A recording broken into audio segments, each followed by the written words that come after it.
I've spent the last week or so in a rut. And in that rut, I feel like I learned so many beautiful lessons about the cycle of personal development and just of growth as a human. Learning how to take a lot of the lessons in your setbacks and propel them into momentum stepping forward. And I know that a lot of people characterize the journey of self development as a roller coaster, and in a sense, of course, it is. But it's not up down up down up down. I really don't believe that. I think it's more like watching a stock chart over a long term. It's up and down, and then up higher, and then the down doesn't go as far down, and then up higher, so on and so forth. And I think the important reason to frame it that way is when we fall down, it's very easy to get this defeatist mentality and be really disappointed and upset at yourself because look at how far I got, and then you fall back down, you get to square one again, or what feels like square one, and you're dejected. You're upset at yourself. You're holding yourself down at a lower level because you're reinforcing the fact that you let yourself down. And I've done this so many times, so many different ways, where each time you kind of have that breakthrough moment and you arrive at a new plateau, a new higher level, it's so funny how you think, oh, there's no way I'm going to go down now. I understand all these amazing things, so surely it's just only up from here, baby. Right? Like that becomes the mentality. It becomes kind of trapped in our head. And I've noticed for myself in this last little setback, I tangibly finally felt the floor beneath me higher. And I recognized how a lot of the things that I'd been building and developing within myself kind of acted as support for my free fall.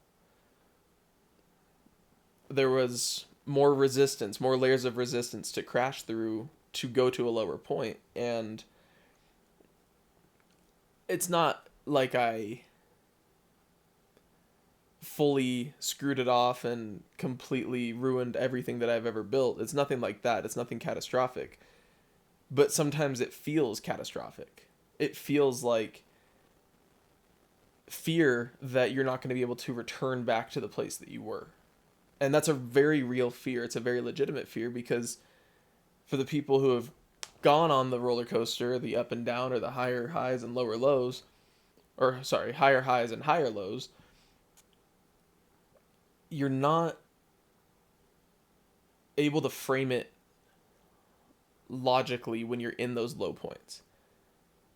The high points feel like they're going to last forever. The low points feel like they're going to last forever. And yet we keep finding a way to move forward. And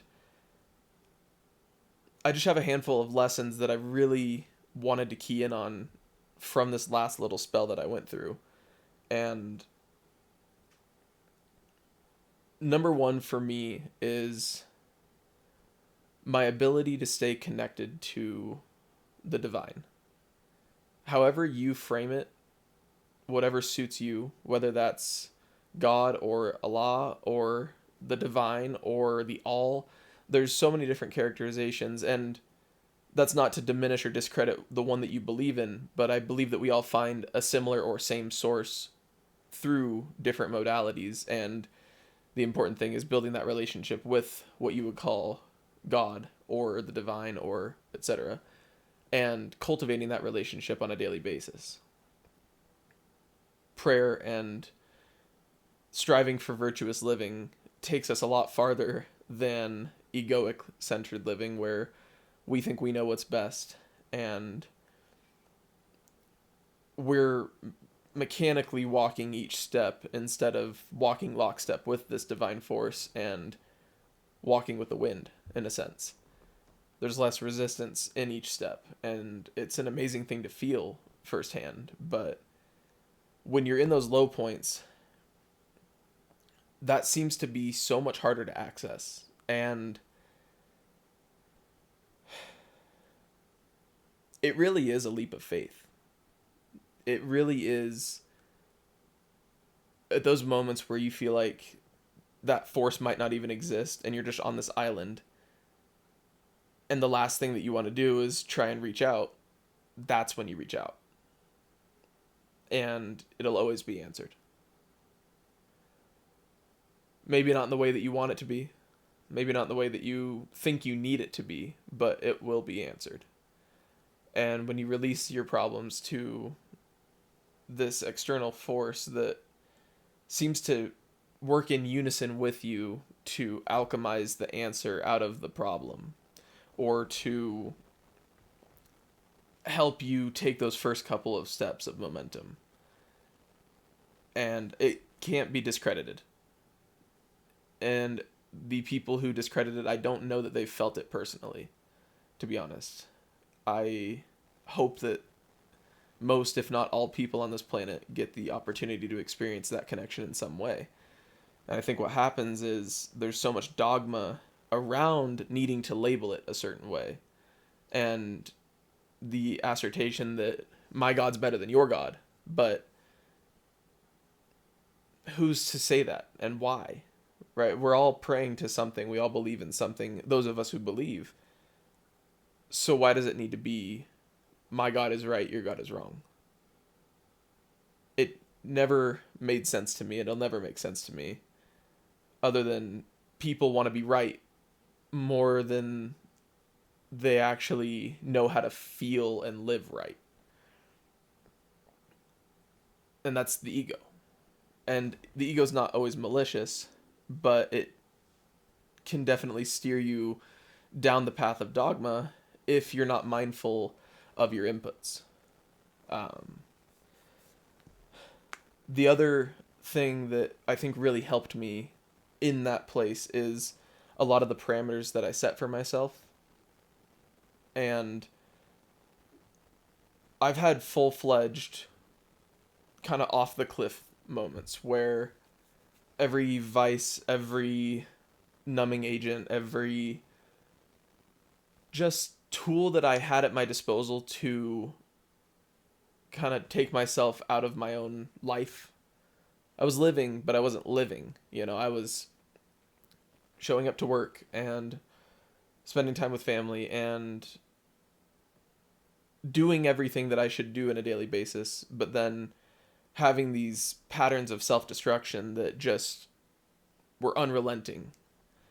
And these last 2 times that I've kind of slipped back down,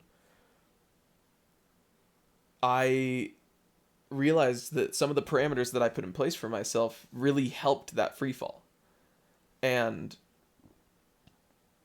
for me, I have my own things that are going to help me, and you're going to have your own things that help you.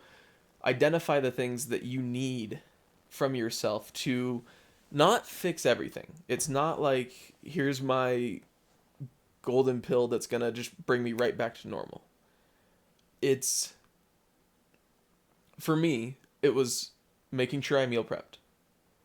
Even if I do not want to, I need to meal prep. Because if I have the meals set and structured, I'm not going to graze.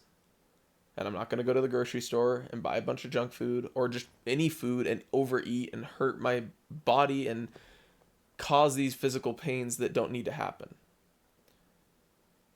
Overconsumption for me, overconsumption of alcohol is multiple times a week, even if that's 2. That's excessive for me. This is a solely me thing. But if I notice myself drinking 2 to 3 nights a week, I kind of recognize, okay, I'm breaking a parameter here, and there seems to be an internal governor that I've built that says this is a signal that things can get worse if you continue down this path. And it kind of pulls me back into myself and back into reality. You will find things that work for you as you continue along the journey. And as you fall and you figure out what things are going to give you a higher likelihood of falling, and you're going to figure out what things help you get back up. And the only way to do it is through learned lived experience. I can help you in concept through my experience and my experience alone. It is solely my experience. And I just want to take and extrapolate the lessons from my life, from what I'm dealing with, to hopefully give you some footholds and some ideas and perspective that there are so many different things at our disposal to keep us moving forward and keep us on the path of development and the journey that we're on.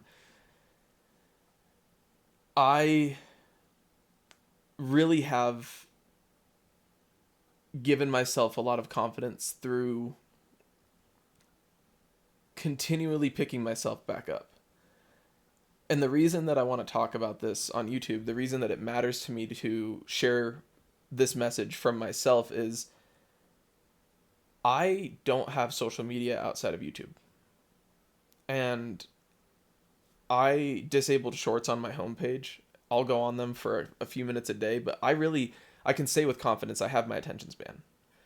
And my inputs are selective, but biased toward things that I want. So when I'm watching YouTube, my feed, that 3 little buttons that you can click, do not, like, I'm not interested in this video, it's so valuable. It is so valuable because you can curate your feed to things that move the needle in the direction that you want and that pertain to the things that you're working through. And that's amazing. Like, we have these tools at our disposal. It's just about using them. Disabling shorts. You just click the little buttons and say show fewer shorts, and you do it enough times that the algorithm will stop recommending it to you.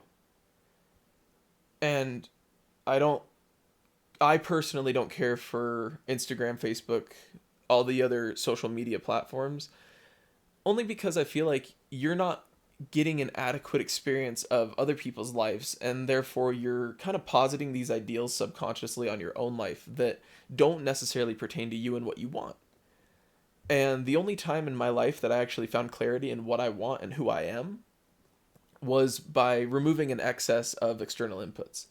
That's not to say no external inputs. I love reading.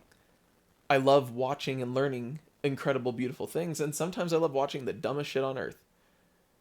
Right? But it's living authentic to yourself, and you're only going to find that with less inputs. And the reason that I say this in terms of picking yourself back up and creating these footholds is, especially in times where your identity is fragile or wobbly and you're still kind of navigating and structuring back in who you are, the more external inputs that you have, like, you can scroll through 100 reels and shorts and etc., and you get 100 different inputs, and these stimuli all kind of exist inside your brain at the same time, but it makes it really hard to orient your compass. It makes it really hard to actually stick to something. And I'm not telling you what to do again. I'm telling you what works for me. I thoroughly enjoy my life right now, and I'm just now climbing back out of my last little slip. And it's just a slip in execution and discipline and living in the way that I would like to. But we go through things in life that force our hand to kind of work harder in certain areas to clear up the mud in the waterways inside of us. And through clearing up that mud and allowing the water to flow fully through you, allowing the energy to flow through you, by healing these things within yourself, you're going to fall and get back up a lot, but it will always, always be worth it. As usual, any questions, comments, would appreciate hearing from you below. Thank you very much for watching. Have a good one.